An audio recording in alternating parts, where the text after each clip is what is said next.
একদিন একটা খরগোশ আর একটা কচ্ছপের মধ্যে দৌড়ের বাজি হয়েছিল। বনের পশুরা সকলেই বাজি দেখতে এসেছিল। শিয়াল হয়েছিল বিচারক। বিচারক হুক্কা হুয়া বলে হাঁক দিতেই দৌড় শুরু হয়ে গেল। দৌড় শুরু হতেই খরগোশ এক ছুটে অনেক দূর চলে গেল।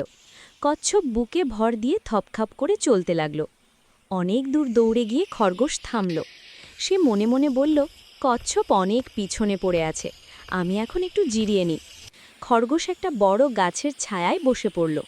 একটু পরে তার ঘুম পেল, তাই সে লম্বা হয়ে শুয়ে পড়ল। কচ্ছপ একবারও না থেমে কেবলই চলতে লাগল। এভাবে চলতে চলতে সে প্রায় দৌড়ে সীমায় পৌঁছে গেল। এমন সময় খরগোশের ঘুম ভাঙল।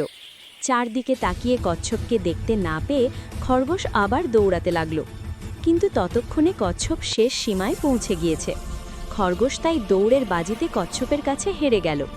নীতিকথা, ধীর হলেও স্থির যারা, তারাই কাজে সফল হয়।